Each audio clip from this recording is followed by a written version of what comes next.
What's going on, beautiful people? Daniel Magyar in the building with another video and another lesson.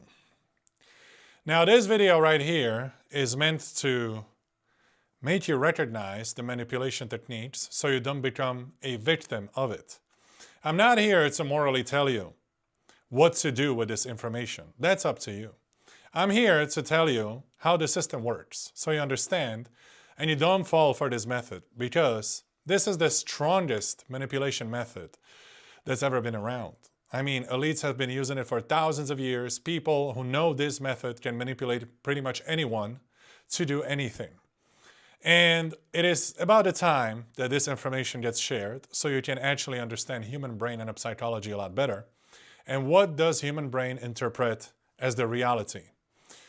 So, at first, before I start, of course, you can find my coaching services at the website, themprotrainer.com. You can join a 1, 3, and a 6-month coaching program that's focused on the fitness, human relationships, and finances. Also, you can book a single consultation if you just need one-time help.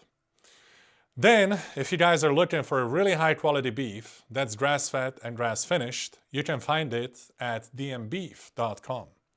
You will find all the links in the description below this video. If you want to design your own meal plan and you want to use my diet methods, I published a book called Weight Loss Without Plateau. In this book, I describe the metabolism. I explain how human metabolism works, and I also explain the calorie cycling methods that I have been using on thousands of people successfully. Now, let's talk about the manipulation. As I mentioned before, it is very important you understand the rules of the game so you don't fall for the game. Only the person who is ignorant falls for the game. So, we have to understand that a human brain recognizes reality through visual cortex. That's how you see things in a three-dimensional world as the length, width, and height. And that's how your brain interprets the reality as the material. Like, for example, this stand right here with the phone, the computer, etc. It's only because my brain is interpreting this information as the material reality. Now, how does the brain interpret the reality as is? Your understanding, your perception, through information. And this information doesn't have to be true. Only thing that matters is that it appears to be true. Human brain, as soon as it gets the information, the first information is the strongest narrative. So when it comes to manipulation, it's always your goal to be the first one to share the narrative, because every single information after that has to be filtered through the initial information that has been received. The step number 1 is selection of reality. The manipulator chooses from the available facts only those they want to emphasize. For example, reality is objective in this case. Let's say your friend got fired from work. That's objective reality. That's a fact. Now, you can actually twist this reality into your own benefit to whatever you need to.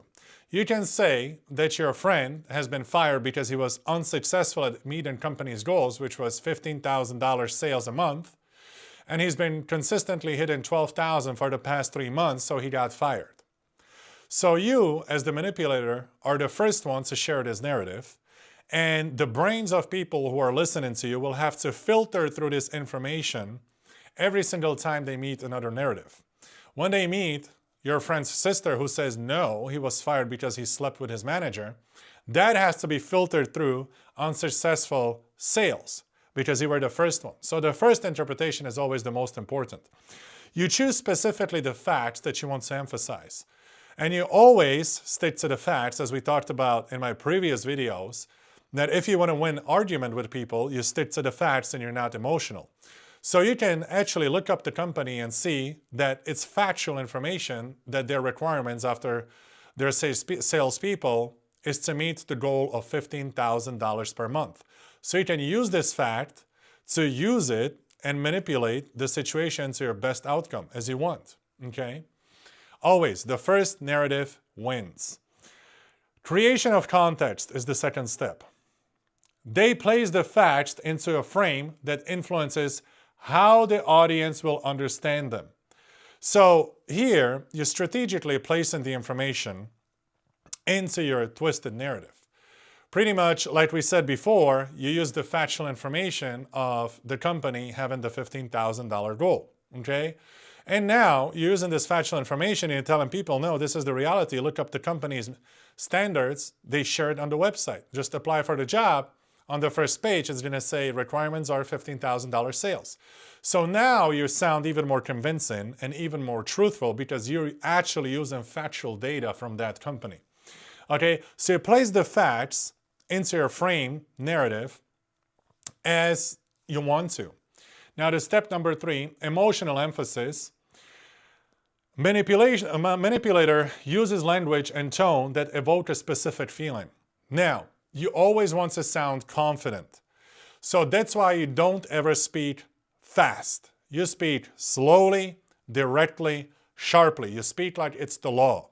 You do not invite people into a conversation. You just simply say whatever the twisted narrative is, and you stand behind it no matter what. Anytime there's an alternative opinion, you kill it. You kill the narrative.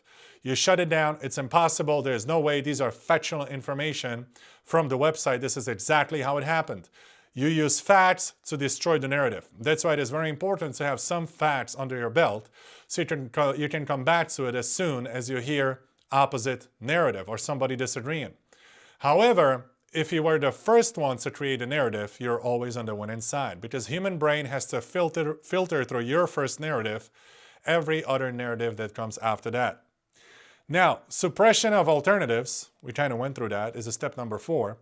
Less suitable information or interpretation are pushed into the background. You just disregard. Disregard a lot of information you can also ignore. You just simply say, no, it's not true. But if people pay too much attention to it, you instantly destroy it and you stand your ground.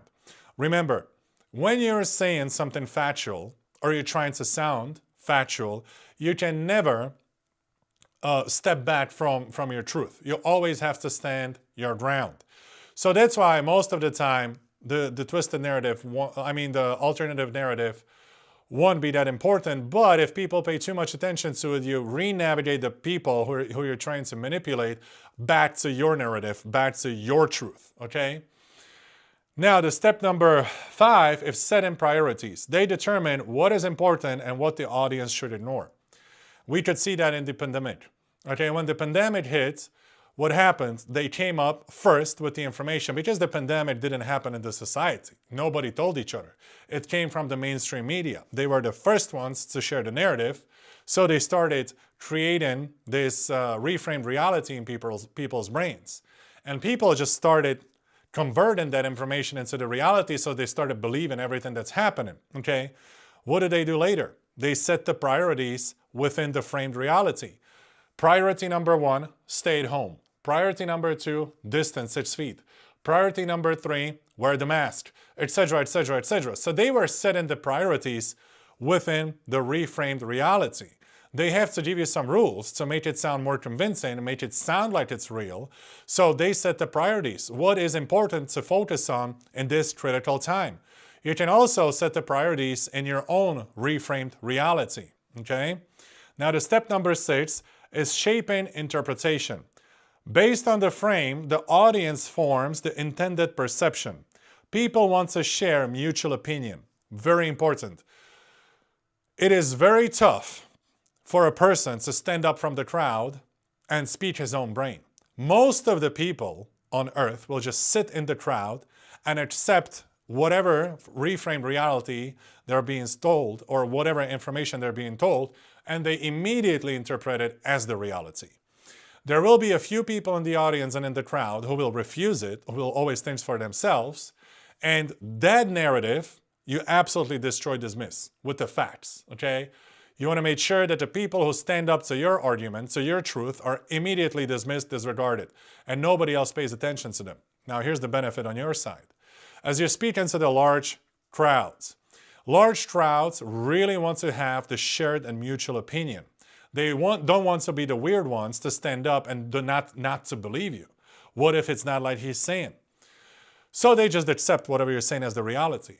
Now, let's say you're teaching a seminar and you're presenting a reframed reality, information that you want people to believe is reality. There's one guy who stands up from the crowd itself will start yelling at him, booing him out. Get out. If you don't want to listen to him, get out. Don't listen to him. Stop destroying our seminar. Stop making our time miserable. If you don't believe it, it's not for you, blah, blah, blah. The crowd itself, who believes your reframed reality, will do the work for you. We could have seen that in pandemic. I mean, we had people who would have died for a pandemic. They loved it. They just loved every information that came about it because they didn't understand the process of manipulation at all. And they would attack people who didn't believe it. Okay, so literally, the elite has built a military of people who would fight for their truth. And this is very, very important. Most of the people will just want to have mutual same opinion. Okay, so they're not going to challenge the narrative. Now, the last step, influence and decisions. The result in understanding then shapes the audience's decisions. So whatever people accept as the reality, your reframed reality, they're going to act upon it. So I've seen that actually in human relationships and partnerships where a husband wanted the wife to do something sexual. She wasn't comfortable with that. So what he did, he just reframed reality and he told her it's absolutely normal. This is how he's been living his whole life. And she is the weird one for not wanting to do it. Now, the first thing that's going to come from wife is rejection because it's not familiar to her, okay? She hasn't been doing it. She's not okay with it. It's weird. She doesn't want to do it. But the husband reframed the reality and he said, you're the weird one because you don't want to do it. This is how people live. What did you think?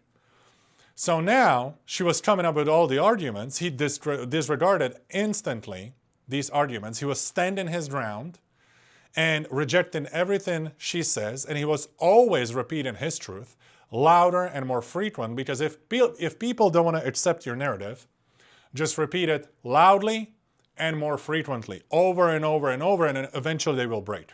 Eventually their mind will break and they will accept your narrative, and they will create the reality based on that. So that's what he did, repeating the same information over and over and over until she started thinking about it, and he reframed her reality to his benefit so he can get the actions he wants from her. Now, no later than 3 months, she was doing everything he wanted her in this sexual sense. Okay, so he manipulated her actions through reframing her reality. Now guys, this method right here is the most powerful method of manipulation. The reason why I'm sharing this is so you understand the rules of the game, because humans are not only nice. Humans can be nice if there's no opportunities presented. Moral standards work when there's no opportunity between you and a friend.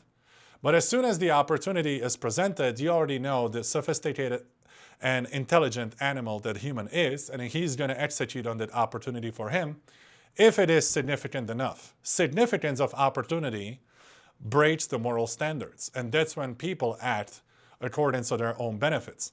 For example, this husband would be benefiting from sexual acts of his wife, so that's why he was pushing that on her. He saw it as the opportunity to do something that he hasn't done before.